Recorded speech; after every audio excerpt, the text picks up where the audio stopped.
নতুন বছর শুরু হওয়ার আগেই বাড়ি থেকে সরান এই সব ছবিগুলি, না হলে আপনার লাভের বদলে বিপদই হবে।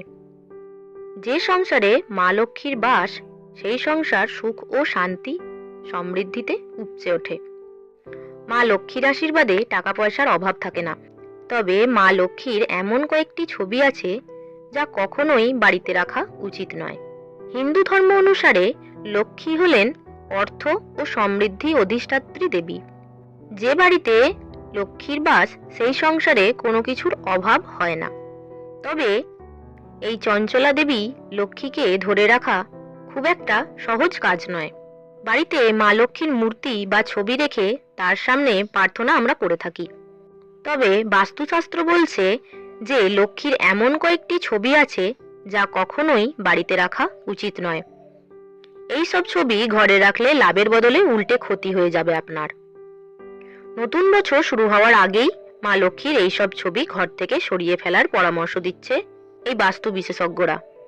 জেনে নিন 2025 শুরু হওয়ার আগে মা লক্ষ্মীর কোন কোন ছবি ঘর থেকে সরাবেন। 1 নম্বর, একাধিক মা লক্ষ্মীর ছবি। মনে রাখবেন, বাড়িতে কখনোই একটির বেশি লক্ষ্মীর ছবি রাখতে নেই। বিশেষ করে পুজোর ঘরে লক্ষ্মী দেবীর একটি মাত্র মূর্তি বা ছবি রাখুন।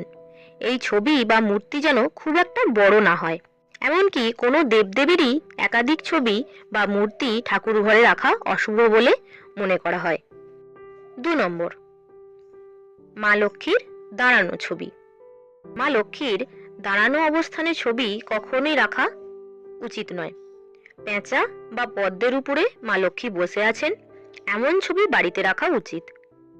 মা লক্ষ্মীর দাঁড়ানো ছবি লক্ষ্মী বিদায় নিচ্ছেন বলে নির্দেশ করে। এর পাশাপাশি মূর্তি বা ছবির রং সামান্য হালকা হয়ে গেলে বা মুখ ঠিকমতো বোঝা না গেলে অবশ্যই সেই ছবি বা মূর্তি ঘরে রাখবেন না।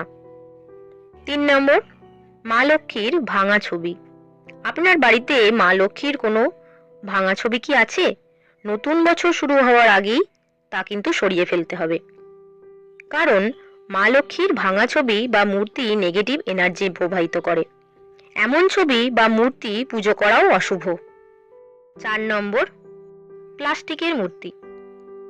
মা লক্ষ্মীর প্লাস্টিকের তৈরি মূর্তি কখনোই ভুলেও বাড়িতে আনবেন না। প্লাস্টিকের মূর্তি রাখা অত্যন্তই অশুভ। 5 নম্বর, পুরনো মূর্তি বিসর্জন। বাড়িতে যদি মাটির মূর্তি রেখে পুজো করে থাকেন, তাহলে তা অবশ্যই প্রতি বছর নতুন মূর্তি নিয়ে আসতে হবে এবং পুরনো মূর্তিটিকে জলে ভাসিয়ে দিতে হবে। তাহলে নতুন বছর শুরু হওয়ার আগেই বাড়ি থেকে মা লক্ষ্মীর এই 5টি মূর্তি বা ছবি আপনারা সরিয়ে রাখুন, না হলে লাভের বদলে আপনাদের বিপদ হবে। মা লক্ষ্মীর কৃপা পেতে চাইলে অবশ্যই আপনাকে এই মূর্তি বা ছবিগুলি বাড়ি থেকে সরিয়ে ফেলতে হবে এবং নতুন বছরে মা লক্ষ্মীকে ভক্তি ভরে পূজা অর্চনা করুন। আশা করি নতুন বছর সকলের ভালো কাটুক।